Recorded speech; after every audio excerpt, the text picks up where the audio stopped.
Good morning.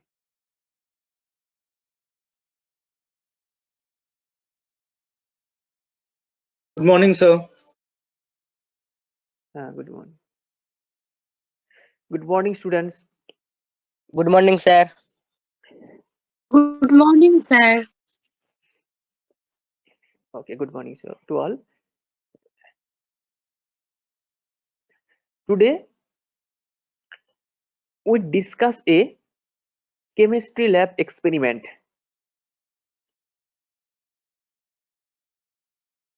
Which is determination of flash point and fire point of lubricating oil using Ablaze flash point apparatus. First, we should know why this experiment important to us. To know the usefulness of a lubricating oil, whether this oil is suitable for our machine or not. So this experiment is important to us. আমরা আজ একটি chemistry lab এক্সপেরিমেন্টের গুরুত্বপূর্ণ topic নিয়ে আলোচনা করব। সবাই খুব মন দিয়ে শুনবে, কারণ এটা খুবই কাজে লাগে এই এক্সপেরিমেন্টটা আমাদের মানে দৈনন্দিন জীবনে। এক্সপেরিমেন্টটা হলো determination of flash point and fire point of lubricating oil using Abel's fire point apparatus. তো আমাদের কাছে এই এক্সপেরিমেন্টটা যে বলছি বারবার যে ইম্পর্টেন্ট, কোন দিক দিয়ে গুরুত্বপূর্ণ, ইম্পর্টেন্সটা কোথায়? কারণ এই এক্সপেরিমেন্টটার মাধ্যমে আমরা কোনো একটি লুব্রিক্যান্ট অয়েল বা লুব্রিকেটিং অয়েলকে বুঝতে পারবো যে ওই অয়েলটা কোন মেশিনে ব্যবহারের উপযুক্ত কিংবা উপযুক্ত নয়, অথবা কোনো একটি অয়েল লুব্রিকেটিং অয়েল কত টেম্পারেচার অবধি সেফলি কোনো মেশিনে কাজ করতে সক্ষম, সেটাকে কিন্তু আমরা এই ফ্ল্যাশ পয়েন্ট কিংবা ফায়ার পয়েন্ট যদি ডিটারমাইন করতে পারি, সেটাকে আমরা ওখানে বুঝতে পারবো যে কোন লুব্রিকেটিংটা ওই মেশিনের পক্ষে উপযুক্ত আর কোনটা উপযুক্ত নয়। সেই দিক দিয়ে এই এক্সপেরিমেন্টটা খুবই ইম্পর্টেন্ট, কারণ এর অ্যাপ্লিকেশন হিউজ পরিমাণ অ্যাপ্লিকেশন রয়েছে। এখন তো আমরা সবাই প্রচুর জিনিসপত্র ইউজ করি যেখানে আমাদের লুব্রিকেটিং অয়েল ইউজ করতেই হয়, তাই আমাদের লুব্রিকেটিং অয়েল চুজ করার ক্ষেত্রে এই ফ্ল্যাশ পয়েন্ট এবং ফায়ার পয়েন্টটা অবশ্যই দেখে নিতে হবে। চলো দেখি স্টার্ট করি কি আছে।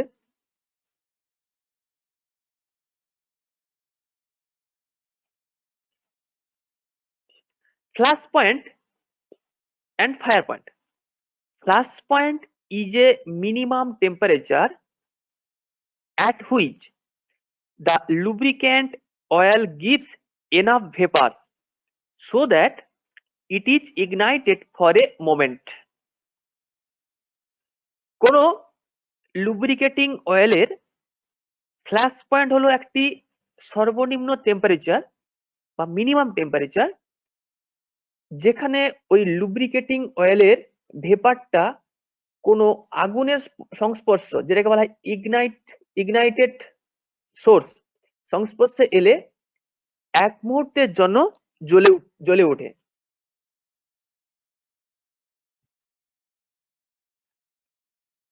আর the fire point is the lowest temperature at which the vapors keep burning for at least 5 seconds even after the ignition source is removed.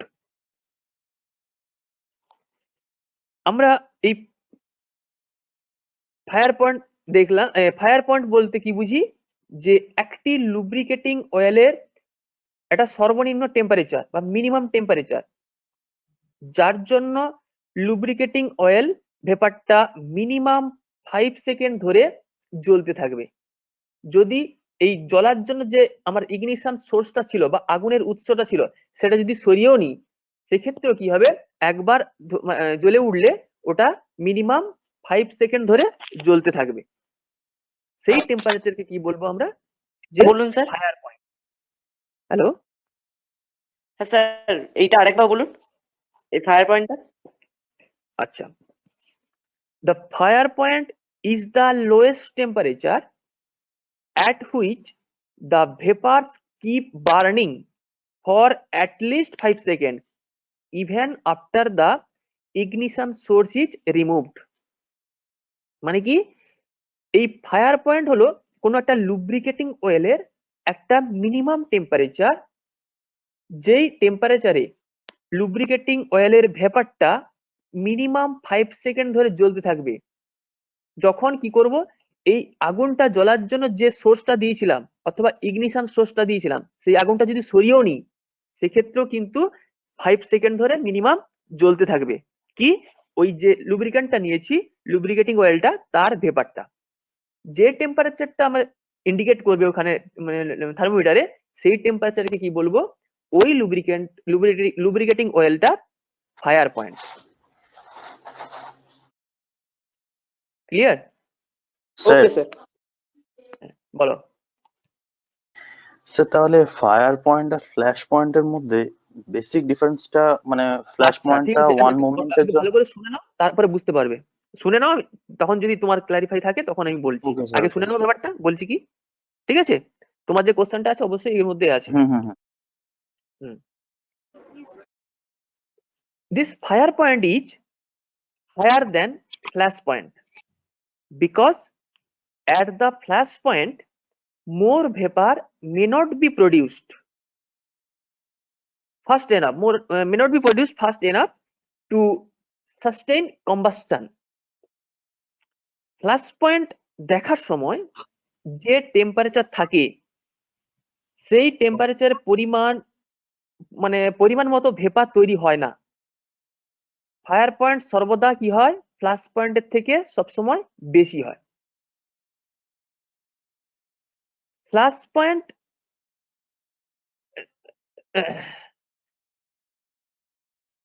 Point and fire point of lubricant is helpful to knowing its operating temperature। কোনো lubricating অয়েলের flash point এবং fire point জানা থাকলে ওই lubricating অয়েলটি কোন টেম্পারেচারে ভালোভাবে কাজ করতে পারবে তার ধারণা আমরা পেয়ে যাব।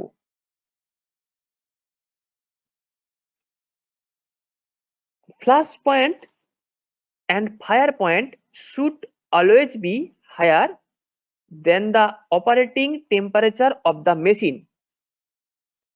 It safeguards against risks of fire। যে মেশিনে লুব্রিকেটিং অয়েল দিয়ে কাজ করা হবে সেই মেশিনে যে পরিমাণ হিট প্রডিউসড হয়, লুব্রিকেটিং অয়েলটির ফ্ল্যাশ পয়েন্ট ও ফায়ার পয়েন্ট সর্বদা কি হবে, বেশি হওয়া দরকার তার থেকে। কারণ যদি ওই লুব্রিকেটিং অয়েলটার ফ্ল্যাশ পয়েন্ট আর ফায়ার পয়েন্টের মান মেশিনটিতে যে পরিমাণ হিট জেনারেট হয় তার থেকে কম হয়, যদি তখন মেশিনে উৎপন্ন এই যে হিটটা প্রডিউসড হচ্ছে তার প্রভাবে লুব্রিকেটিং অয়েলটিতে আগুন লেগে যেতে পারে। তাহলে কি হবে, একটা দুর্ঘটনা ঘটে যেতে পারে। তাই যে মেশিনে লুব্রিকেটিং অয়েলটি কাজ করবে সেখানে যে পরিমাণ হিট জেনারেট হচ্ছে, ফ্ল্যাশ পয়েন্ট এবং ফায়ার পয়েন্টের মান সর্বদা তার থেকে অবশ্যই বেশি হতে হবে। এটাকে সবসময় খেয়াল রাখতে হবে যে কত টেম্পারেচারটা জেনারেট হচ্ছে ওই মেশিনটাতে।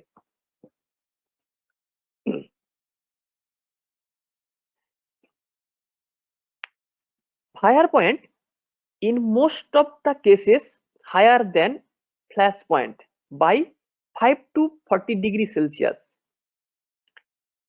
সব ক্ষেত্রেই কি হয়, দেখা যায় যে কোনো লুব্রিকেটিং অয়েলের ফ্ল্যাশ পয়েন্ট এবং ফায়ার পয়েন্টের মধ্যে ফায়ার পয়েন্টটার টেম্পারেচার 5 থেকে 40 ডিগ্রি সেলসিয়াসের মধ্যে থাকে, অর্থাৎ বেশি থাকে।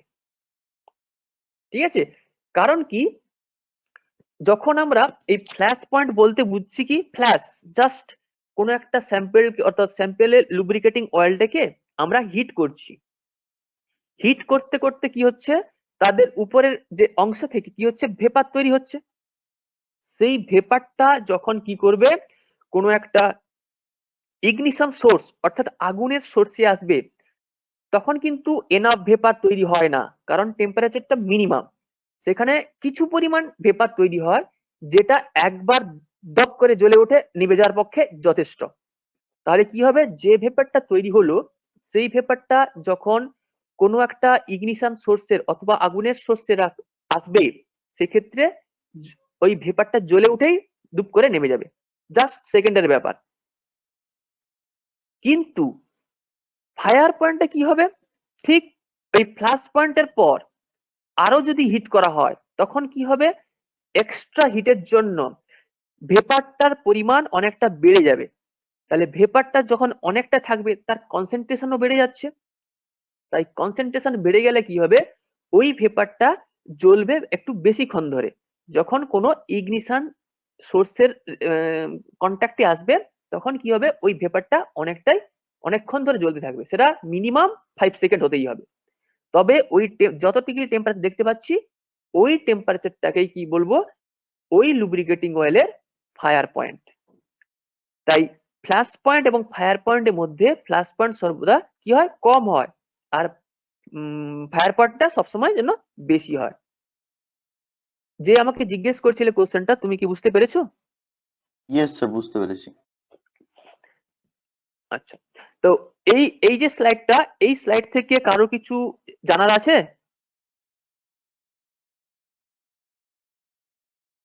Hello sir. হ্যাঁ বলো। স্যার ফ্ল্যাশ পয়েন্টটা আরেকবার বলবেন? আচ্ছা, ফ্ল্যাশ পয়েন্ট হচ্ছে একটা মিনিমাম টেম্পারেচার, বুঝলে? কোন লুব্রিকেটিং অয়েলের একটা মিনিমাম টেম্পারেচার, যেই টেম্পারেচার কি হয়, ওই লুব্রিকেটিং অয়েলের যে ভেপার তৈরি হয়, হিট করলে কি হবে, ভেপার তৈরি হবে ফার্স্ট। তো সেই ভেপারটা কি করবে, কোনো ইগনিশন সোর্স অথবা আগুনের সংস্পর্শে আসলেই কি হবে, দপ করে জ্বলে উঠবে, দপ করে জ্বলে উঠে নেমে যাবে, অর্থাৎ ফ্ল্যাশ হবে। সেই টেম্পারেচারে কি বলবো, ওই লুব্রিকেটিং অয়েলটা ফ্ল্যাশ পয়েন্ট। ফ্ল্যাশ কথার মধ্যে একটা ফ্ল্যাশ আছে না, যেরকম ফ্ল্যাশ করে ফ্ল্যাক্সিং হলে কি হবে, আগুন জ্বলে নেমে যায়। সেই রকমই কোনো যে লুব্রিকেন্টটা নিচ্ছ, যার তুমি টেস্ট করবে, তার ভেপারটা কি হবে, কোনো একটা আগুনের সংস্পর্শে আসলেই কি হবে, দপ করে জ্বলে উঠে আবার নিভে যাবে। সেই টেম্পারেচারকে বলবো কি, ফ্ল্যাশ পয়েন্ট। বোঝা গেছে? Yes sir. আর কেউ কিছু?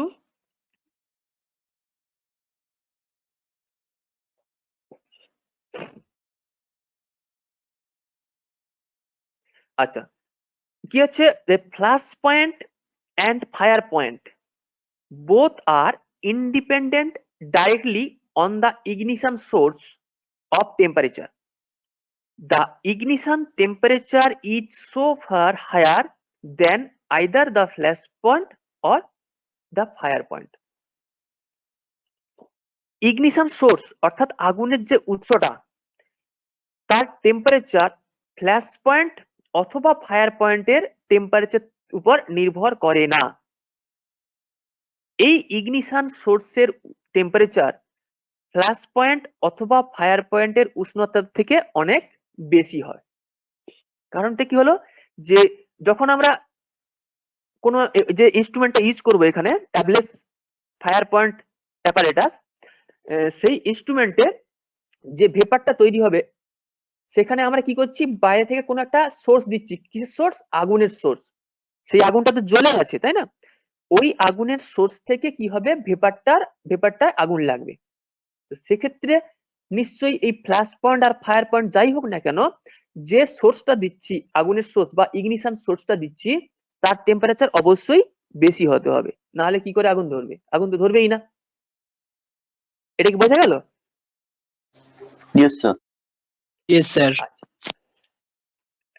Fuels have the flash point less than 37.8 degrees Celsius যেটাকে যদি আমি সেলসিয়াস থেকে চেঞ্জ করি ফারেনহাইটে, তাহলে কত হবে? 100 ডিগ্রি ফারেনহাইট আর কল্ড মানে flammable, whereas fuels having a flash point above that temperature are called combustible. যে সমস্ত ফুয়েলের ফ্ল্যাশ পয়েন্ট 37.8 ডিগ্রি সেলসিয়াসের কম হয় তারা কি করে? ফ্লেমেবল হয়, দাহ্য হবে না, এটা জ্বলে উঠবে। এবং যে সমস্ত ফুয়েলের ফ্ল্যাশ পয়েন্টের থেকে যে সমস্ত ফুয়েলের ফ্ল্যাশ পয়েন্ট এই 37.8 ডিগ্রি সেলসিয়াসের থেকে বেশি হয় তারা কি হবে? দাহ্য জ্বালানি অথবা কম্বাস্টিবল ফুয়েল হিসেবে গণ্য হবে। তোমরা মানে দেখতে পাবে যখন তোমার কোনো ফুয়েল আনতে যাবে কিনবে, তখন তো তোমাদের অবশ্যই এই জিনিসটা দেখে নেওয়া দরকার। কারণ তুমি যে ইঞ্জিনটাতে ইউজ করবে সেখানে টেম্পারেচার কত জেনারেট হচ্ছে সেটা তোমাদের আগে থেকে জানতে হবে। এবং দেখতে হবে যে ফুয়েলটা দিচ্ছে সেই ফুয়েলের গায়ে কি লেখা আছে, তার ফ্ল্যাশ পয়েন্ট কত বা ফায়ার পয়েন্ট কত, তাই না? এই ফ্ল্যাশ পয়েন্ট আর ফায়ার পয়েন্টটাকে যদি না জানা যায় সেক্ষেত্রে কিন্তু তুমি কিন্তু ওই যে ফুয়েলটাকে ইউজ করতে পারবে না সেটা কিন্তু ডিসাইড করতে পারবে না। সেক্ষেত্রে এদের একটা মার্ক ধরা হয় যে 37.8 ডিগ্রি সেলসিয়াস, যাকে তুমি যদি ফারেনহাইটে চেঞ্জ করো সেটা কত হবে? 100 ডিগ্রি ফারেনহাইট হবে।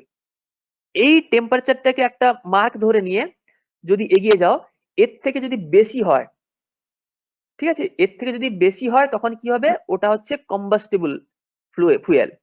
আর যদি তার থেকে নিচে হয় তখন কি হবে? সেটা ফ্লেমেবল। অর্থাৎ ধরো তুমি একটা ফুয়েল নিচ্ছ, ফুয়েলটাকে কি করবে? ক্যারি করবে কোথায়? একটা মানে ট্যাঙ্কে ভরে তাকে তুমি এক জায়গা থেকে আরেক জায়গায় নিয়ে যাবে। দেখা যাবে কি ওই ফুয়েল এবং ওই ট্যাঙ্কের যে ইনার ওয়ালটা তার মধ্যে কি হয়? ফ্রিকশন হবে, ঘর্ষণ হবে, যার ফলে কি হবে? ওখানে একটা হিট জেনারেট হয়, তাই তো? হিট জেনারেট হবে। সেই হিটটা কত পরিমাণ হিট হচ্ছে তাকে ফার্স্ট টাইম মাপতে হবে। তাহলে দেখা যাবে যে ওই হিটটা যত পরিমাণ হিট জেনারেট করছে সেটা যদি এই ওই লুব্রিকেটিং অয়েলটার ফ্ল্যাশ পয়েন্ট বা ফায়ার পয়েন্টের থেকে কম হয়ে যায়, তখন ওই ট্যাঙ্কে কিন্তু ওই ফুয়েলটাকে ক্যারি করা সম্ভব। যদি কোনো প্রকার ওটা বেশি হয়ে যায় সেক্ষেত্রে কিন্তু হবে না, কারণ ওটা ওই টেম্পারেচারে কিন্তু ওই ফুয়েলটা আগুন ধরে যাবে, সেক্ষেত্রে তুমি ওটাকে ক্যারি করতে পারবে না। এই ধারণাটা কি সবার মধ্যে ক্লিয়ার হয়েছে যে ফ্ল্যাশ পয়েন্ট এবং ফায়ার পয়েন্টটা জানার কেন জরুরি? Yes sir. Yes sir. আচ্ছা, তাহলে এই যে টোটাল যে এক্সপেরিমেন্টটা, এই এক্সপেরিমেন্টের ফান্ডাটা কি? What is the mechanism?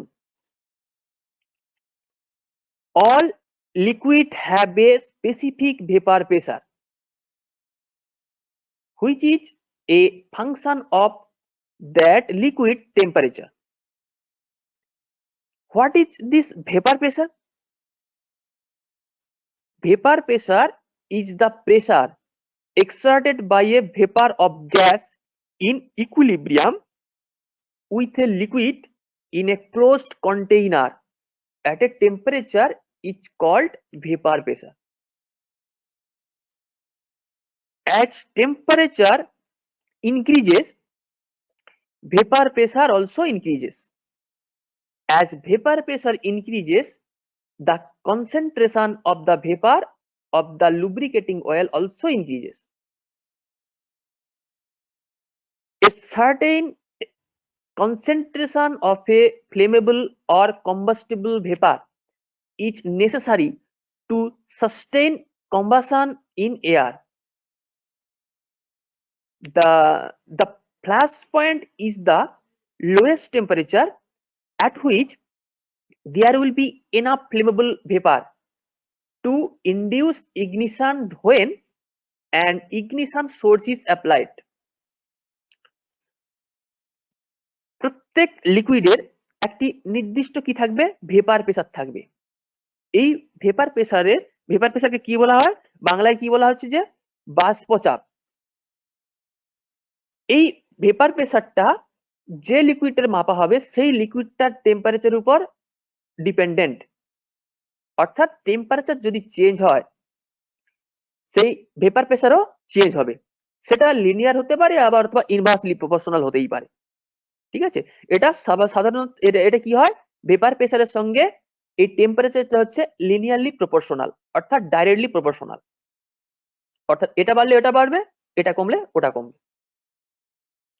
যখন কোনো একটি মানে ক্লোজড ভ্যাসেল, যেটা বদ্ধ পাত্রে কোনো একটি লিকুইড তার ভেপারের সাথে ইকুইলিব্রিয়াম স্টেটের সঙ্গে কি হয় যে একটা সাম্যাবস্থা থাকে, তখন সেখানে যে প্রেসার তৈরি হয় অবশ্যই এখানে একটি নির্দিষ্ট টেম্পারেচার বজায় থাকতে হবে। সেই প্রেসারটাকে বলা হয় কি, ওই লিকুইডটার ভেপার প্রেসার। যারা আগের দিন রেমেডিয়াল ক্লাস করেছিলে এই ভেপার প্রেসার নিয়ে বিস্তর আলোচনা করেছি।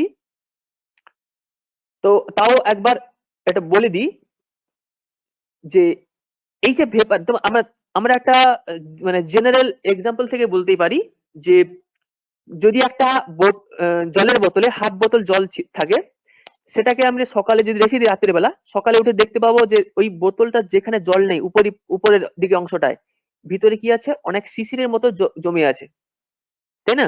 এগুলো আমরা দেখেছি। ওটা কেন হয়? কারণ কি, ওই যে সলিউশন যার ভিতরে যে জলটা রাখা আছে, ওই জলের যে উপরিতল অংশ থেকে কি হয়, মলিকিউল গুলো ভেপারাইজ হতে হতে উপরের দিকে উঠতে থাকে। যেহেতু বোতলটা বন্ধ থাকে সেহেতু কি হয়, ওই ভেপার গুলো তো আর বাইরে বেরোতে পারে না। তখন কি হয়, ওই ভিতরের ওয়ালেই কি হবে, জমতে থাকে। জমে জমে কি করে, নিজেদের মধ্যে আবার যুক্ত হয়ে বড় বড় ফোঁটা হয়ে আবার নিচের দিকে পড়তে থাকে। এইভাবে যে এই ভেপার তৈরি হচ্ছে, আবার ভেপার গুলো কনডেন্স হয়ে গিয়ে ওয়াটারে পরিণত হয়ে নিচের দিকে চলে আসছে, এটা একটা সাইক্লিক প্রসেস চলতে থাকে। যার ফলে ওই যে ভ্যাকেন্ট স্পেসটা, অর্থাৎ যে অংশে জল নেই, সেখানে একটা প্রেসার জেনারেট হয়। কার জন্য তৈরি হলো প্রেসারটা? তাহলে ওই লিকুইডটার জন্য, বা যে ওই বোতলের মধ্যে যে লিকুইডটা রাখা হয়েছে তার জন্য একটা প্রেসার জেনারেট হলো। ওই প্রেসারটাকে বলা হচ্ছে কি, ওই লিকুইডটার ভেপার প্রেসার। টেম্পারেচার কিন্তু একটা ফিক্সড থাকবে, যে টেম্পারেচার রেখে মাপা হচ্ছে। ভেপার প্রেসারটা সঙ্গে টেম্পারেচার ডাইরেক্টলি প্রপোর্শনাল। অর্থাৎ টেম্পারেচার বাড়লে ভেপার বাড়বে, সোজা কথা। তাহলে ভেপার বাড়লে কি হবে, ভেপার প্রেসার বাড়বে স্বাভাবিকভাবে। অর্থাৎ এদের সঙ্গে ডাইরেক্টলি প্রপোর্শনাল। এটা কি সবার কাছে বোঝা গেল, টেম্পারেচার আর ভেপার প্রেসার এবং ভেপার প্রেসার কি? আচ্ছা, এটা আমাদের মানে জেনারেল লাইফে আমরা দেখতেই পাই চারদিকে যে এই কেসটা হয়। সাধারণত হিট বাড়ালে কি হবে, ভেপারটা বাড়তে আছে, মানে কি ভেপারের পরিমাণ বেড়ে যাচ্ছে, মানে কি ভেপার প্রেসার স্বাভাবিকভাবে বেড়ে যাবে। এই ভেপার প্রেসারকে বাংলায় আমরা কি জানি, স্যার বাষ্পচাপ। হ্যাঁ বলো। ভেপারের বাংলাটা কি বাষ্পপ্রচার? বাষ্পপ্রচার না, বাষ্পচাপ। ভেপার প্রেসার ও আচ্ছা আচ্ছা বাষ্পচাপ। আচ্ছা আচ্ছা ঠিক আছে। হুম। যখন যখন ওই লিকুইডের ভেপারের কনসেন্ট্রেশন বা ঘনত্বটা, অর্থাৎ পরিমাণটা বাড়তে থাকে, তখন কি হবে, ভেপারের স্বাভাবিকভাবে বেড়ে যাচ্ছে বা প্রেসার বাড়ছে। প্রত্যেকটি লুব্রিকেটিং অয়েলের একটি নির্দিষ্ট ভেপার প্রেসার থাকবেই, এটা ফিক্সড। যে ভেপার প্রেসারে কোনো ইগনিশন সোর্সের সংস্পর্শে এলে ওই ওই ওই যে মানে যে ভেপারটা তৈরি হচ্ছে সেটা যদি কোনো প্রকার কোনো ইগনিশন সোর্সের মানে সংস্পর্শে আসে বা কন্ট্যাক্টে আসে, তখন কি হবে, ওটা জ্বলে উঠে। কোনো একটি লুব্রিকেটিং অয়েলের ফ্ল্যাশ পয়েন্ট ও ফায়ার পয়েন্ট হলো একটি মিনিমাম টেম্পারেচার, যেটা আগে বলেছি। যেখানে ওই লুব্রিকেটিং অয়েল এর ভেপারটি যখন কোনো ইগনিশন সোর্সের কন্ট্যাক্টে আসবে তখন কিন্তু জ্বলে উঠবে। আবার যখন বেশি পরিমাণ ভেপার তৈরি হয়, অর্থাৎ ভেপারের কনসেন্ট্রেশনটা বেশি হয়, তখন ইগনিশন সোর্সের সংস্পর্শে আসলে তখন অন্তত মিনিমাম 5 সেকেন্ড ধরে জ্বলতে থাকবে। সেটা আমরা ফায়ার পয়েন্টটা আগেই শুনলাম। এটা তো ক্লিয়ার, ফায়ার পয়েন্ট এবং ফ্ল্যাশ পয়েন্ট। Yes sir.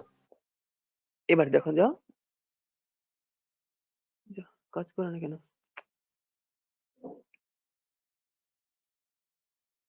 যা বাবা।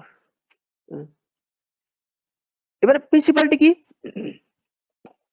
This flash point and fire point of a lubricating oil may be determined by closed cup apparatus. We will be discussed above the closed cup apparatus, in which oil is heated without its upper surface exposed to the atmosphere. Abless apparatus is generally used for this determination of flash point and fire point of a given lubricant. ঠিক আছে? The lubricant, the flash point and fire point 230 degree Fahrenheit or 110 degree Celsius lower than this temperature, they can identify the flash point and fire point are identified for this type of lubricant. কোন lubricating oil-এর flash point ও fire point মাপা হয় closed cup apparatus দিয়ে। এই ইনস্ট্রুমেন্টের সম্বন্ধে আমরা আলোচনা করব। এই অ্যাপারেটাসে যে লুব্রিকেটিং অয়েলটা ফ্ল্যাশ ও ফায়ার পয়েন্ট মাপা হবে সেটিকে কি করা হয়? হিট করা হয়, যার ফলে ওই লুব্রিকেটিং অয়েলের উপরের সারফেস থেকে ভেপার হওয়া শুরু হয়। এই ভেপারকে ইগনিশন সোর্সের কাছে আনা হয়। অ্যাবলেস যে ফ্ল্যাশ পয়েন্ট অ্যাপারেটাস যেটা বলছি, অ্যাপারেটাস হলো এই ধরনের একটি অ্যাপারেটাস যার সাহায্যে কি হবে? কোন লুব্রিকেটিং অয়েলের ফ্ল্যাশ ও ফায়ার পয়েন্ট দুটোই মাপা হবে। এই অ্যাপারেটাসের যে সমস্ত লুব্রিকেটিং অয়েলের ফ্ল্যাশ ও fire point 230 degree Fahrenheit or 110 degree সেলসিয়াসের কম হয় তাদেরই এই অ্যাবলেস ফায়ার পয়েন্ট অ্যাপারেটাসে ফ্ল্যাশ পয়েন্ট এবং ফায়ার পয়েন্টটা মাপা সম্ভব হয়। এটা হলো অ্যাবলেস ফায়ার পয়েন্ট এবং ফায়ার পয়েন্ট যেটা ডিটারমিনেশন যে ইনস্ট্রুমেন্ট তার হচ্ছে লিমিটেশনস কি? শুধুমাত্র 230 ডিগ্রি ফারেনহাইট এবং 110 ডিগ্রি সেলসিয়াস যে টেম্পারেচারে নিচে যাদের ফ্ল্যাশ পয়েন্ট এবং ফায়ার পয়েন্ট সেই সমস্ত লুব্রিকেটিং অয়েলের ফ্ল্যাশ পয়েন্ট বা ফায়ার পয়েন্ট মাপা হয় এই অ্যাবলেস ফায়ার পয়েন্ট অ্যাপারেটাস দিয়ে। তো আপাতত এখান অবধি যত বললাম সবার কি বোঝা গেছে? স্যার প্রিন্সিপালটা আরেকবার বলুন। প্রিন্সিপালটা হচ্ছে যে যে ইনস্ট্রুমেন্টটা দেখলে তোমরা বুঝতে পারবে, একটু পরেই স্যার আলোচনা করবেন ইনস্ট্রুমেন্টটা নিয়ে, যেখানে একটা ক্লোজড কাপ মানে একটা কাপের মতো জায়গা থাকে, সেখানে ঢাকানো থাকে, তার ভিতরে লুব্রিকেটিং অয়েলটা দিয়ে তার ভেপারটা তৈরি করা হয় হিট করে। তারপরে তাকে কি করা হয়? ওই ভেপারটা কি হয়? কোনো ইগনিশন সোর্স বা আগুনের উৎস থেকে আগুন জ্বালানো হয়। ঠিক আছে? তারপরে আমরা দেখতে পাবো যে কোনটা ভেপার প্রেসার আর কোনটা কোনটা ফায়ার পয়েন্ট আর কোনটা ফ্ল্যাশ পয়েন্ট। এই অ্যাবলেস ফায়ার পয়েন্ট অপারেটাস হলো এই ধরনের এক ধরনের অ্যাপারেটাস যেটা দিয়ে কোনো লুব্রিকেটিং অয়েলের এই ফায়ার পয়েন্ট এবং ফ্ল্যাশ পয়েন্ট দুটোই ক্যালকুলেট করা সম্ভব বা ডিটারমাইন করা সম্ভব হয়। এক্ষেত্রে সেই সমস্তই লুব্রিকেটিং অয়েল এর ফ্ল্যাশ পয়েন্ট এবং ফায়ার পয়েন্ট আইডেন্টিফাই করা যাবে যাদের ফ্ল্যাশ পয়েন্ট এবং ফায়ার পয়েন্টটা 230 ডিগ্রি ফারেনহাইট অথবা 110 ডিগ্রি সেলসিয়াসের কম হয় তাদেরই একমাত্র মাপা যাবে। এর বেশি টেম্পারেচার যাদের তাদের কিন্তু এই অ্যাবলেস ফায়ার পয়েন্ট অ্যাপারেটাস দিয়ে মাপা হয় না। বোঝা গেছে? হ্যাঁ স্যার। আচ্ছা, হ্যাঁ। তো এই প্র্যাকটিক্যাল সম্বন্ধে আপাতত যতটা বললাম, তোমাদের যদি কারোর কোনো জিজ্ঞেস থাকে এখন জিজ্ঞেস করো, নাহলে স্যারকে বলবো, স্যার পরবর্তী অংশটা স্যার শুরু করবেন যে কি কি অ্যাপারেটাস লাগে, কিভাবে করবে। আর যে খাতা লেখার বিষয়টা স্যার, প্রিন্সিপাল খাতা লেখার প্রসিডিউর বিষয়টা এই প্রিন্সিপাল বা এর যে থিওরি এই সম্পর্কে কারো কিছু কোয়েরিজ আছে? হ্যাঁ স্যার ছিল স্যার, ওই আপনি সায়ন বলো।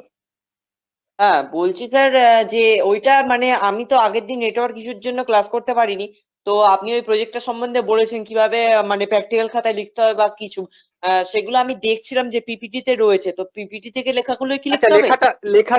লেখাটা সম্পর্কে একটু পরে বলা হচ্ছে। তোমাদের এর আগে যে এই যে প্রিন্সিপাল বা এর যে এগুলো থিওরিটা কি আছে সেটা সম্পর্কে কারো কিছু কোয়েরি আছে কি, সেটা জিজ্ঞেস করো। ও না, তাহলে আমি প্রসিডিওরে যাব, তারপরে অবশ্যই বলে দেবো খাতা ঠিক লেখার আছে, যে তাহলে স্যার কারোর আপাতত নেই, স্যার আপনি শুরু করুন, এই পরবর্তী অংশটা শুরু করুন, তারপরে লাস্টের দিকে ওটা বলা হবে কিভাবে লিখবে বা কি করবে। Good morning. Good morning sir. তো good morning sir. Good morning sir. এখানে দেখো একটা জিনিস তোমরা বুঝতে পেরেছো নিশ্চয়ই যে এখানে আমরা কি করছি, ফ্ল্যাশ পয়েন্ট আর ফায়ার পয়েন্ট, একটা লুব্রিকেটিং অয়েল। হ্যাঁ, এটা কোনো ফুয়েলের ফ্ল্যাশ পয়েন্ট, অবশ্যই সেটা লিকুইড ফুয়েল হতে হবে, তার flash point and fire point. তো আমি যদি এখন বলি যে এই ফ্ল্যাশ পয়েন্ট আর ফায়ার পয়েন্ট এর এক unit, what is the unit of flash point of and fire point, তাহলে কি বলবে? ইউনিট কি হবে বলো তো, কেউ বলতে পারবে কি?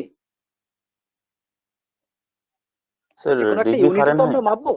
হ্যাঁ, ডিগ্রি ফারেনহাইট বা ডিগ্রি সেন্টিগ্রেড, ঠিক আছে, সেটা হবে অবশ্যই ডিগ্রি সেন্টিগ্রেড, মানে এটা তো একটা টেম্পারেচারকে বোঝাচ্ছে, ঠিক আছে, তাই এটা ইউনিট হবে ডিগ্রি সি বা ডিগ্রি ফারেনহাইট, বা সেটাকে যদি আমরা কেলভিনে কনভার্ট করি তো সেটাও হতে পারে, ঠিক আছে। তো প্রসিডিওরে যে অ্যাপারেটাস গুলো আছে সেগুলো একটু দেখে নাও। আচ্ছা, এটা ওই শেয়ার করার অপশনটা একটু দেবেন।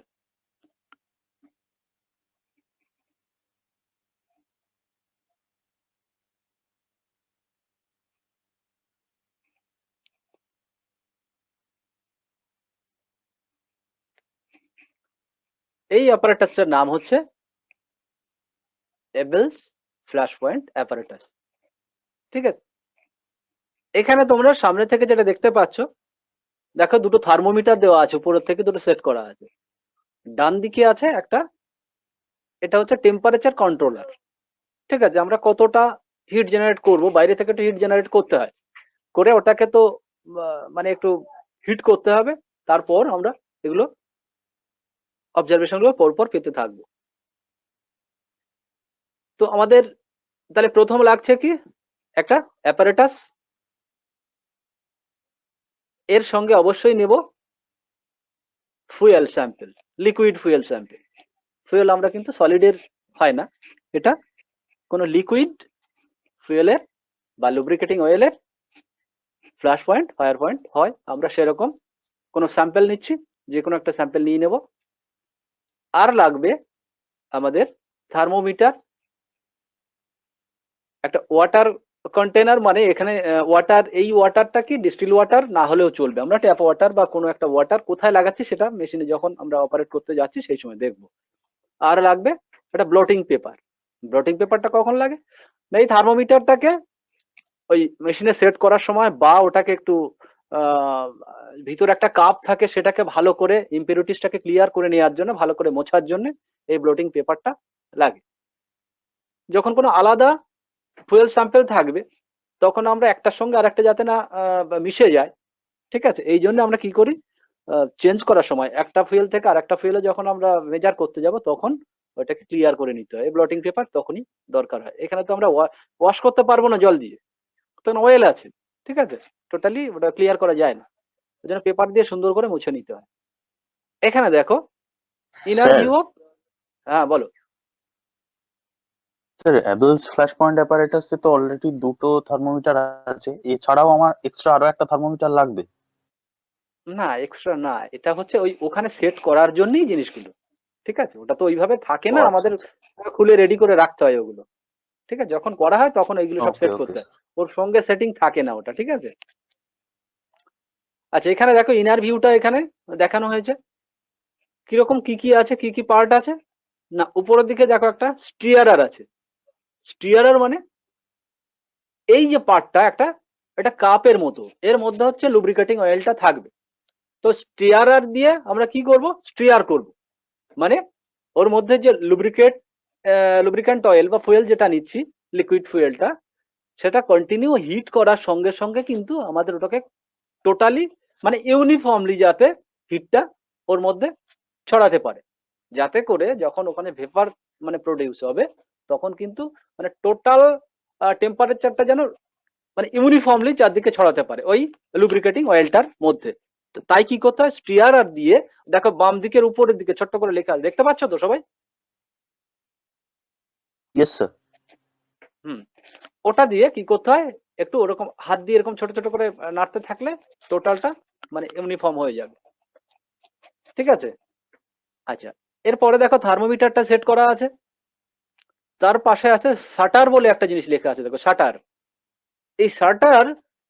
এই শাটারটাকে আমরা ওপেন করতে পারি। ওপেন করলে এর মধ্যে থেকে যে ভেপার মানে ফ্ল্যাশ পয়েন্ট এবং ফায়ার পয়েন্ট দেখার জন্য আমরা এখান থেকে যে ভেপারটা বেরোতে থাকবে, ওই শাটারটাকে যদি বাইরের দিকে আউটসাইডের দিকে আমরা যদি একটু টেনে নিই তাহলে ওইখান থেকে ভেপারটা বাইরে বেরোতে থাকবে ওই ফুয়েলের। তাহলে সেখানে আমরা বাইরের থেকে কোনো সোর্স দিয়ে কোনো মানে ল্যাম্পের বা কোনো একটা দেশলাই কাঠি যদি ওখানে জ্বালিয়ে ধরি তাহলে কিন্তু হয় খুব কম সময়ের জন্য জ্বলে নিভে যাবে অথবা কন্টিনিউ জ্বলতে থাকবে। বুঝতে পেরেছো? এখানে খুব কম সময়ের মানে কি, হঠাৎ মানে জাস্ট ফ্ল্যাশ হয়ে নিভে যাচ্ছে, মানে 5 সেকেন্ডের কম জ্বলে নিভে যদি যায় তাহলে সেই জায়গাটাকে আমরা ধরবো কি ফ্ল্যাশ পয়েন্ট। আর যদি 5 সেকেন্ডের থেকে বেশি সময় ধরে ওটা জ্বলতে থাকে তাহলে আমরা ধরে নেব ওই পয়েন্টটা কি ফায়ার পয়েন্ট।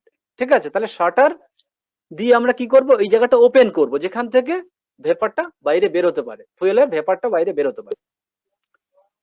লুব্রিকেন্ট যে জায়গাটা, হ্যাঁ স্টিয়ারারটা আরেকবার বলবেন? স্টিয়ারার মানে কি, স্টিয়ার করা মানে কি, স্টিয়ার করা মানে কি নাড়া। ঠিক আছে, কোনো একটা গ্লাস রড দিয়ে যেমন আমরা কোনো সলিউশনের মধ্যে কোনো কিছু ডিজলভ করতে যাই, কোনো সল্ট ডিজলভ করতে যাব তখন কি ভালো করে স্টিয়ার করতে হবে, তবেই ওটা খুব তাড়াতাড়ি ডিজলভ হয়ে যাবে। এখানে সেরকম, এখানে ডিজলভের কোনো ব্যাপার না, এখানে টোটাল টেম্পারেচারটা ইউনিফর্মলি যেন সব জায়গায় ছড়াতে পারে তার জন্য আমরা স্টিয়ারার ব্যবহার করছি। স্টিয়ারার মানে কি, একটা কাঠির মতো নাড়াতে হবে যাতে করে ওইটা চারদিকে টেম্পারেচারটা সমানভাবে স্প্রেড করে যায় ওই সলিউশনের মধ্যে। বোঝা গেল? ঠিক আছে স্যার।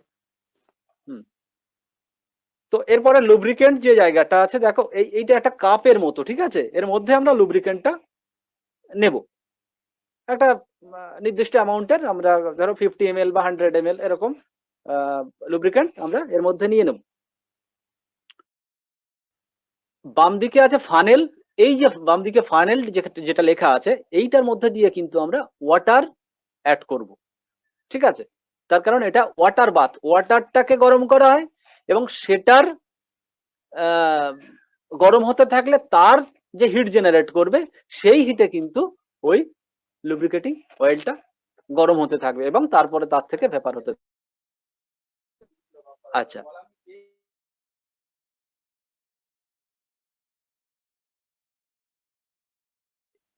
ওটা এমন কিছু ব্যাপার না।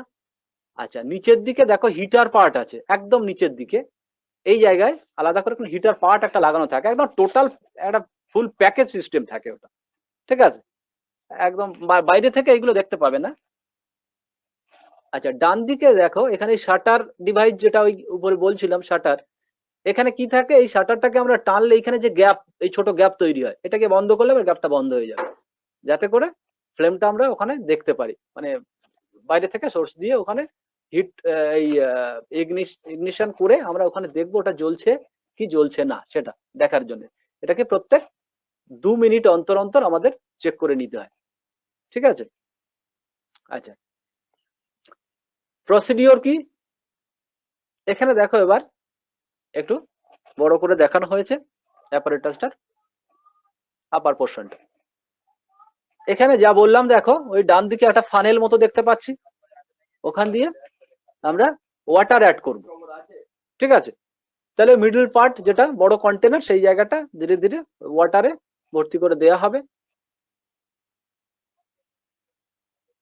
বলছে pick up the cup from the instrument, যে পার্ট দেখেছিলে ওখানে যে আমি বলছিলাম যে কাপের মতো একটা পার্ট আছে, সেই পার্টটাকে আমরা কি করছি ওখান থেকে তুলে নিচ্ছি। ঠিক আছে, pick up the cup from the instrument, এটা ব্রাশের একটা কাপ থাকে, ওই কাপটাকে আমরা তুলে নিচ্ছি। নেওয়ার পর তার মধ্যে আমরা ব্লটিং পেপার যেটা বলেছিলাম সেই ব্লটিং পেপার দিয়ে ওটাকে খুব ভালো করে ক্লিন করে নেওয়া হচ্ছে। ঠিক আছে, আদার্স কোনো যদি লুব্রিকেটিং অয়েল বা ওয়াটার এই সমস্ত কিছু থেকে থাকে তাহলে সেক্ষেত্রে অসুবিধা হতে পারে, তাই এটাকে ভালো করে আমরা পরিষ্কার করে নিচ্ছি।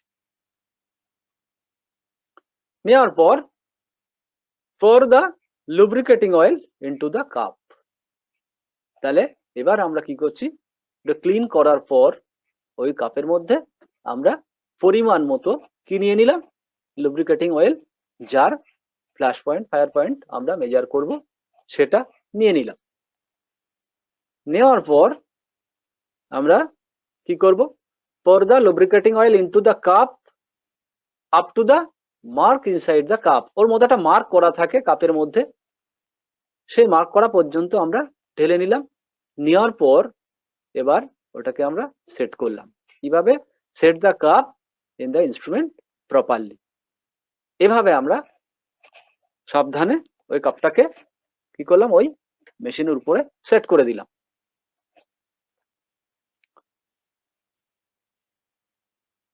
Put the thermometer in the indicating point.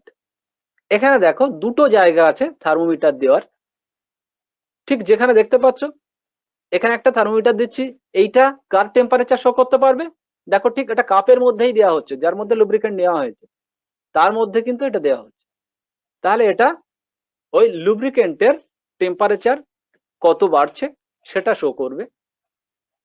আর একদম সামনের দিকে যেটা আছে এইখানে আমরা আরো একটা থার্মোমিটার অ্যাড করব, সেটা কি ওয়াটারের টেম্পারেচার কত হচ্ছে সেটা দেখার জন্য। Add the water through the funnel. এবারে এই যে ফানেল, এই ফানেলের মধ্যে দিয়ে আমরা ওয়াটার অ্যাড করে দিচ্ছি। ঠিক আছে,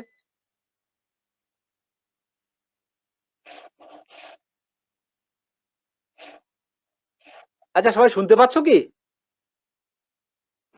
Yes, sir. Yes, sir. আচ্ছা আচ্ছা ঠিক আছে, একটু মাঝে মাঝে একটু রিপ্লাই করবে, না হলে আমি বুঝতে পারবো না তুমি আছো কি না। এরপরে কি করছি, plugged in the switch off the instrument. এবারে আমরা তাহলে মেশিনের পার্টটা আমরা রেডি করে ফেললাম। এবারে আসছি হিট জেনারেট করার জন্য আমরা কি করলাম, প্লাগ ইন করলাম। এখানে দেখতে পাচ্ছ প্লাগ ইন একদম নিচের দিকে, ইনার ভিউ যখন তোমরা দেখেছো তো নিচের দিকে দেখেছো হিটার পার্ট আছে, তাহলে সেই হিটার পার্টে আমরা কি করলাম, প্লাগ ইন করে দিলাম, দিয়ে আমরা এটা পাওয়ার সাপ্লাইয়ে সুইচ অন করলাম। ঠিক আছে, এখানে একটা কন্ট্রোলার আছে যেটা দিয়ে আমরা কি করব, হিট কন্ট্রোল করতে পারবো। এখানে কি এরকম 1 ডিগ্রি 2 ডিগ্রি এভাবে করে আমরা বাড়াতে পারবো। ঠিক আছে, তো এখানে আমরা কিন্তু দুটো জায়গা থেকে দেখতে পাচ্ছি, থার্মোমিটার দিয়েও তো একটা দেখতে পাচ্ছি যে ইয়ে কত হচ্ছে, ওর টেম্পারেচার কত হচ্ছে, আর এখানে আমরা হিট কতটা বাড়াচ্ছি সেটার জন্য কন্ট্রোলার দিয়ে আমরা 1 ডিগ্রি বাড়ালাম, তারপরে আরো 1 ডিগ্রি বাড়িয়ে দিলাম, দিয়ে পরপর খুব স্লোলি কাজটাকে করতে হয়, না হলে কিন্তু এখানে অ্যাক্সিডেন্টের ব্যাপার থেকে যায়। হঠাৎ করে হিট বাড়িয়ে দিলে সেক্ষেত্রে দেখা যাচ্ছে কি ওটা বাস্ট ফাস্ট হয়ে যেতে পারে, এই জন্য খুব সাবধানে কাজটা করতে হবে।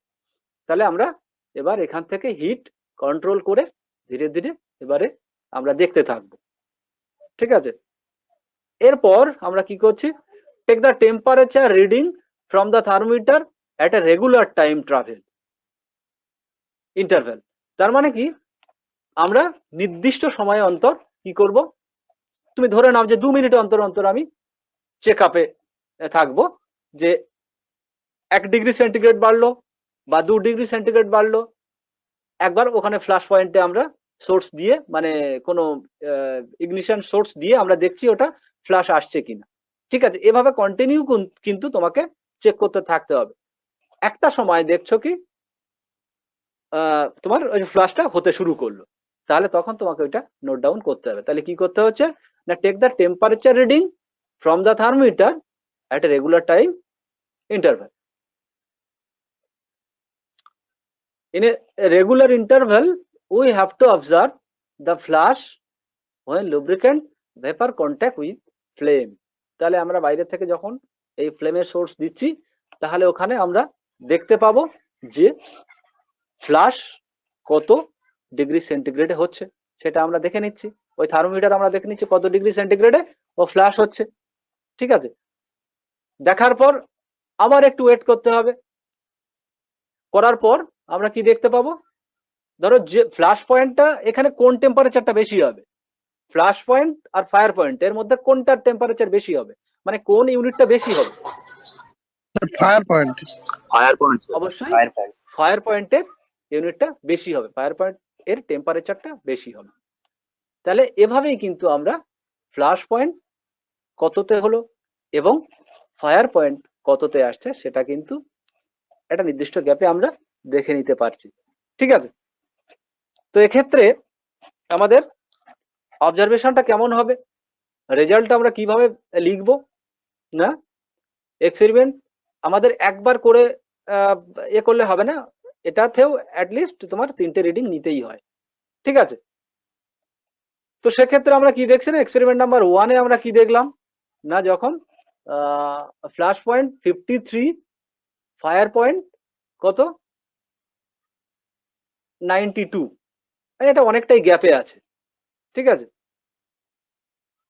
আর সেকেন্ড যে অবজারভেশন সেটাতে দেখলাম 51, এটা একটু কম বেশি হতে পারে, তার মানে কি বিশাল গ্যাপ হবে না এটা। ঠিক আছে, 53, 51 বা 52 এরকম একটু একটু হতে পারে, কিন্তু খুব বেশি গ্যাপ এটাতে হবে না।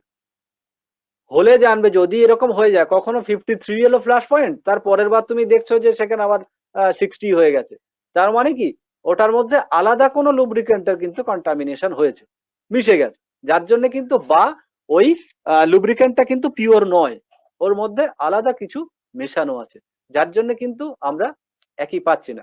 এবং যদি তোমার স্ট্যান্ডার্ড কোনো লুব্রিকেন্ট দেওয়া থাকে এবং তুমি স্ট্যান্ডার্ড চার্ট দেখে যে একদম পিওর, আমি ধরে নিচ্ছি ডিজেলের ফ্ল্যাশ পয়েন্ট কত সেটা স্ট্যান্ডার্ড একটা মান থাকে।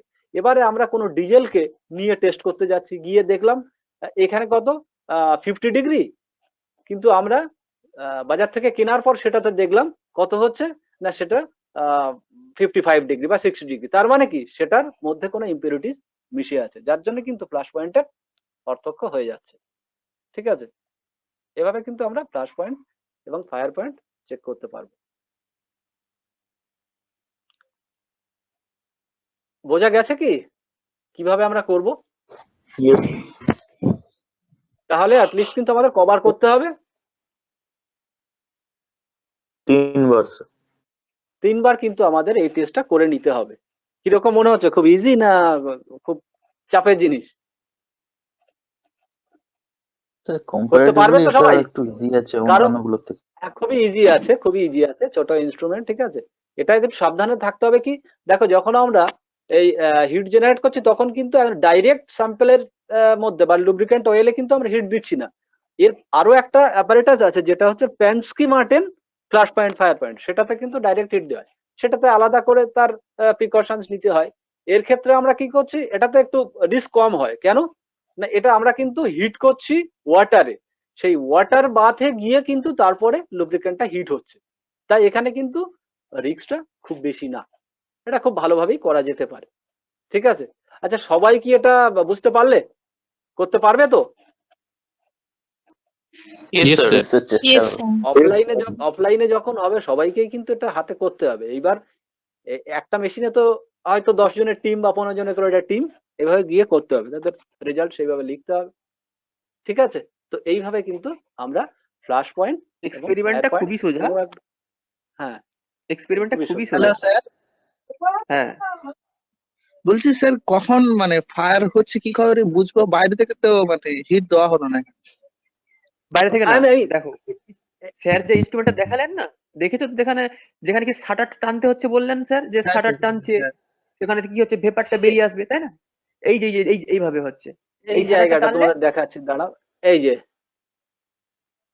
এই কোথায় গেল,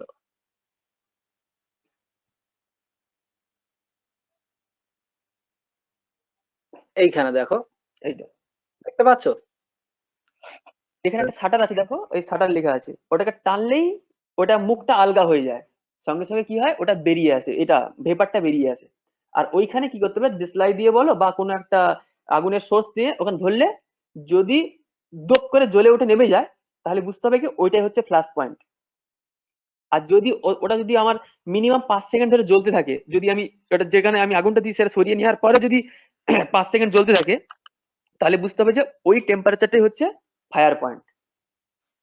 আচ্ছা, তোমরা ওই ড্রয়িং এর টপ ভিউ, সাইড ভিউ এগুলো দেখেছো, মানে করেছো কি এখনো?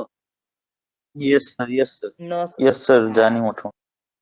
আচ্ছা, তাহলে দেখো এই জায়গাটা, এইখানে যে আমি উপরটা দেখাচ্ছিলাম না, এইখানে এইটাকে কিন্তু এই টপ ভিউ Yes, করা sir. হয়েছে, বুঝতে পেরেছো? ইয়েস স্যার এই টপ ভিউ করে দেখো, এই শাটারটাকে টানলে কি হচ্ছে, যে গ্যাপ যেটা তৈরি হয়েছে দেখেছো, ওই শাটারটাকে যদি আমরা ঠেলে দিই তাহলে কিন্তু আবার ওটা বন্ধ হয়ে যাবে, গ্যাপটা বন্ধ হয়ে যাবে।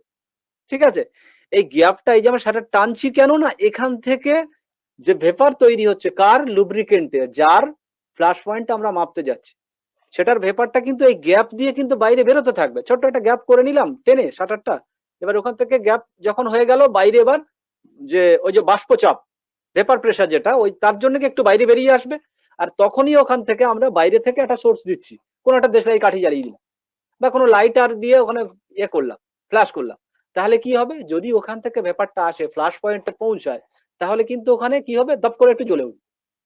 তোমরা দেখবে ওই মোমবাতি জ্বলতে জ্বলতে হঠাৎ করে যে নিভিয়ে দেওয়া হয়, তাহলে ওর যে ভেপার উপর থেকে ইয়েটা যে বেরোতে থাকে, সেখানে যদি একটু দূর থেকেও ওই ভেপারে ধরো, তাহলে কিন্তু লাইটটা মোমবাতিতে এসে জ্বলে যায়। এটা কি খেয়াল করেছো? এমনি সময় একদম নিভিয়ে থাকা মোমবাতিকে যদি জ্বালাতে যাও, তাহলে ওর যে উপরের দিকে যে এটা থাকে, সুতো দিয়ে দেয়া থাকে, ওইটাতে কিন্তু অনেকক্ষণ ধরে রাখতে হয়, তারপরে ওটা জ্বলে। কিন্তু একটা জ্বলার পর হঠাৎ করে যদি নিভে যায়, তাহলে ওর যে হোয়াইট কালারের যে ওই যে ইয়েটা বেরোতে থাকে, ভেপারটা বেরোতে থাকে, সেই ভেপারের গায়ে ধরলেও কিন্তু ওটা মোমবাতিটা জ্বলে যায়। এটা বাড়িতে একটু প্র্যাকটিস করে দেখতে পারো। ঠিক আছে, তো ওটা কিন্তু ওই ফ্ল্যাশ পয়েন্টে পৌঁছে থাকে, তাই কিন্তু ওটা কুইক মানে জ্বলে যেতে পারে। ঠিক আছে, তো এখানেও সেরকম, যদি ফ্ল্যাশ পয়েন্টে এসে যায় তাহলে কিন্তু ওখানে একটু জ্বলে সঙ্গে সঙ্গে নিভে যাবে। যে লুব্রিকেন্টের যে মলিকিউলস গুলো ভেপারাইজ হয়ে উপরের দিকে আসতে থাকে, সেটা যখন ফায়ার পয়েন্টে পৌঁছানোর আগে পর্যন্ত থাকে, অর্থাৎ ফ্ল্যাশ পয়েন্টে থাকে, তখন কিন্তু ওই দপ করে জ্বলে সঙ্গে সঙ্গে নিভে যায়। আর যখনই ওটা কি হয় না, ফায়ার পয়েন্টে পৌঁছে যায়, টেম্পারেচার আরেকটু বাড়ালে, তখন কিন্তু ওটা কন্টিনিউ বার্ন হতে থাকে, কন্টিনিউ জ্বলতে থাকে। ঠিক আছে, এই ওকে স্যার। আশা করছি সবার clear. Yes, sir. Yes sir. এবারে আচ্ছা, সবার ক্লিয়ার ধরে নিয়েই তাহলে আমরা পরের এতে যাচ্ছি, যে খাতার ব্যাপারে কারো কিছু কোয়ারি ছিল। ঠিক আছে,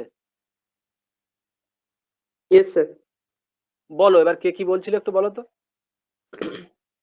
আগে বলো যে এক্সপেরিমেন্টের ব্যাপারে, আমি বলে দিচ্ছি আগে এক্সপেরিমেন্টের, আজকের এক্সপেরিমেন্টের ব্যাপারে যদি কোনো কোয়ারিজ থাকে সেটা বলো, আর নেক্সট হচ্ছে খাতার ব্যাপারে বলো।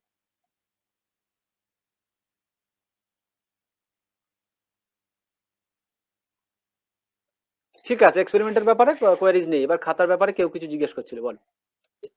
স্যার আগের দিন থাকতে পারিনি নেটওয়ার্ক ইস্যুর জন্য, তো খাতায় কিভাবে মানে আপনি যে 6টা দেখলাম 6টা মানে পয়েন্ট দিয়েছেন, ওই পয়েন্ট গুলো সম্পর্কে লিখতে দিয়েছেন, তো সেই পয়েন্ট গুলো যে প্রজেক্টের ব্যাপারটা দিয়েছেন, ওই পয়েন্ট গুলো দেখলাম আপনার পিপিটি তে আছে, তো পিপিটি থেকে লিখতে হবে তো খাতা মানে পয়েন্ট গুলো? পিপিটি তে যেমন দেওয়া আছে ওইরকমই লিখবে।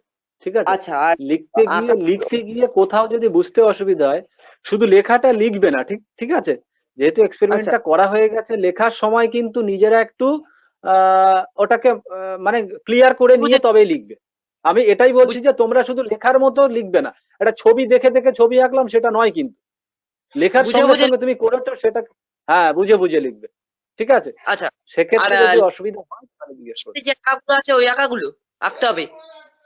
কোনো আঁকা ড্রয়িং কিছুই করতে হবে না। ঠিক আছে, ড্রয়িং এর কিছু ব্যাপার নেই, খালি অ্যাটাচ করে খালি ল্যাব কপিতে, কেমিস্ট্রি ল্যাব কপিতে ড্রয়িং এর কোনো দরকার হয় না।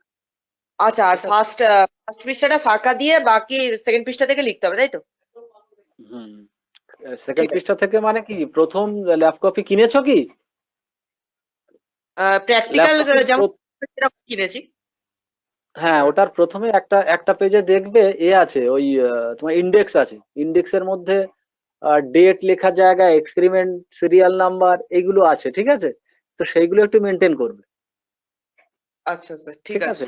সিরিয়াল নাম্বার আছে, তারপরে এক্সপেরিমেন্ট নাম্বার আছে, তারপরে দেখবে সাবজেক্ট পেজ অর্থাৎ নাম্বার আছে। এক্সপেরিমেন্ট।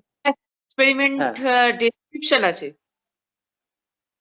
মানে যেটা এবার দেখো, কোনটা কোথায় হ্যাঁ, ওখানে লেখা ফার্স্টে ডেট থাকে, তারপরে সিরিয়াল নাম্বার থাকে, তারপরে এক্সপেরিমেন্ট ডিটেলস থাকে, কি নামটা লিখতে হবে, তারপরে পেজ নাম্বার থাকে, তারপর রিমার্কস থাকে, তারপর সাইন সিগনেচার থাকে। এরকম এই তো ম্যাক্সিমাম ক্ষেত্রে থাকে। এবার একটা দুটো এদিক সেদিক হতেই পারে, কোনো কোনো প্র্যাকটিক্যাল খাতায় আলাদা হতেই পারে।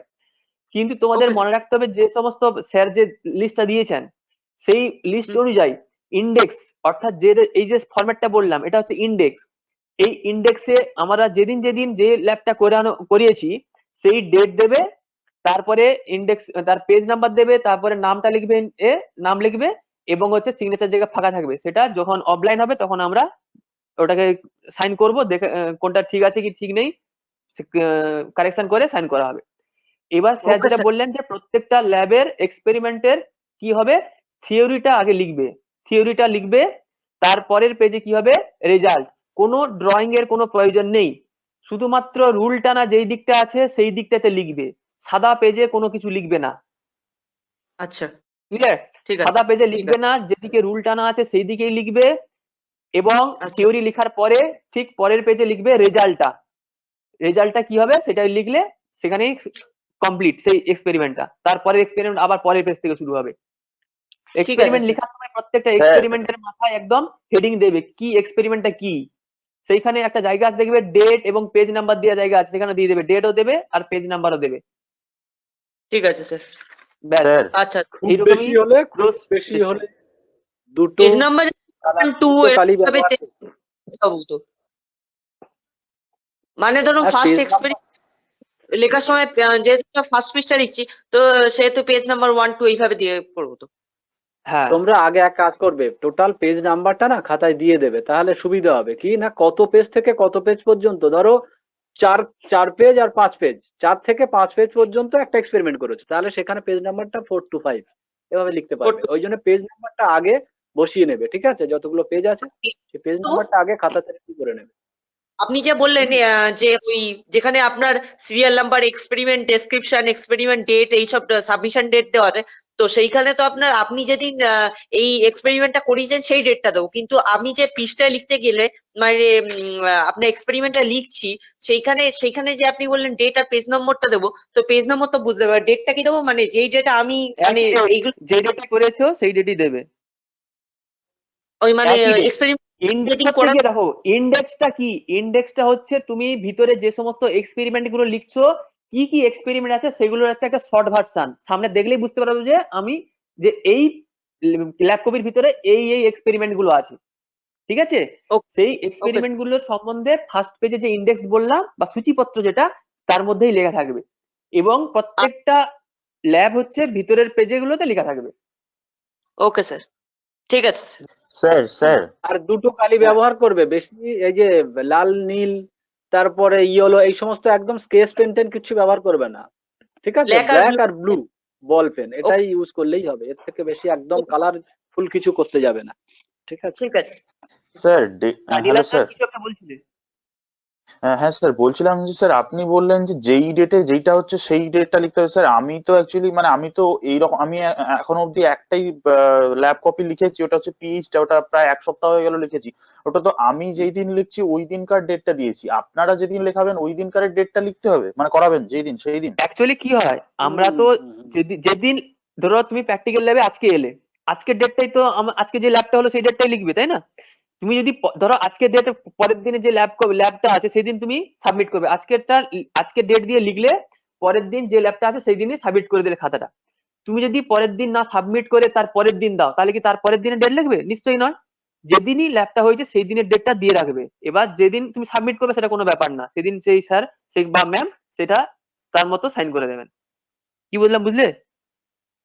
কিন্তু স্যার আমার তো মনে নেই যে পিএইচটা কবে হয়েছিল বা ওটা কোনো এই ব্যাপার এতগুলো না, যে ল্যাব রাখো, হয়েছে। বন্ধু বান্ধব থেকে পেয়ে যাবে, সেখানে লিখে নেবে, ঠিক আছে? ওটা কোনো ব্যাপার না, তুমি ফাঁকা রাখো, ডেটটা ফাঁকা রাখো। তারপরেও যদি অসুবিধা হয় ফাঁকা রাখবে, ঠিক আছে? একটা ডেট করে নিয়ে সবার একই ডেট করে দিয়ে সেই ডেটটা বসিয়ে দেবে। ঠিক বসিয়ে আছে, দেওয়া আমরা দেখে কবে ক্লাস ফ্লাস হয়েছিল সেই ডেট না হলে আমরা করে দেবো। ঠিক আছে, আচ্ছা ডেটের স্যার, জায়গাটা ফাঁকা তাহলে এরপরে তো দেখাতে হচ্ছে না। স্যার আমি অ্যাকচুয়ালি স্যার দুটো ডেটটা ফিল আপ করে ওটাই স্যার হোয়াইট না দিয়ে হোয়াইট করে দেবো। কিচ্ছু করার দরকার নেই, এখন কাটার দরকার নেই, আমরা প্রোভাইড করে দিলে তারপর তোমরা লিখো। ওটা কাটতে হবে কি কাটতে হবে না সেটা পরে দেখে নিও, ঠিক আছে? আচ্ছা sir, okay okay okay sir, okay sir. Hello sir. হ্যাঁ, স্যার বলছিলাম কি আমাদের ফার্স্ট এক্সপেরিমেন্টটা হয়েছে পিএইচ, তার পরেরটা হয়েছিল স্যার নাম্বার 8। স্যার আমরা যখন লিখবো কি এক্সপেরিমেন্ট নাম্বার 8 লিখবো না 2 লিখবো সিরিয়াল নাম্বার? তোমরা যেভাবে লিখে করেছো সেইভাবে সিরিয়াল নম্বর দেবে। যে এটা পিএইচ করেছো 1 নম্বর 1 নম্বর দেবে, তারপরে যেটা করো সেটা 2 নম্বর দেবে, তারপরে যেটা করো সেটা 3 নম্বর দেবে। শুধুমাত্র Okay, sir. থিওরি আর রেজাল্টটা তুমি যে তোমাদের ডকুমেন্টস দেওয়া আছে সেখান থেকে লিখবে সেটা, ঠিক আছে? সেখানে যে সিরিয়াল Okay, sir. অনুযায়ী দেওয়া আছে সেরকম লিখতে হবে, কথা নেই। তোমরা যেভাবে করেছো সিরিয়াল অনুযায়ী সেভাবে serial অনুযায়ী লিখবে। এক্সপেরিমেন্ট গুলো পরপর যেটা দেওয়া আছে একটা সিকোয়েন্স মেনটেন করে দেখো গ্রুপে দিয়েছি, ঠিক আছে? ওটাই এক্সপেরিমেন্ট 1 এক্সপেরিমেন্ট 2 এইভাবে এগোবে।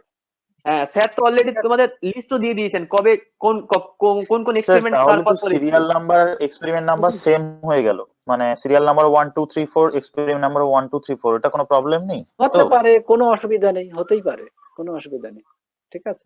ওকে স্যার, ওকে ঠিক আছে, আমরা লিভ করছি তাহলে। ওকে।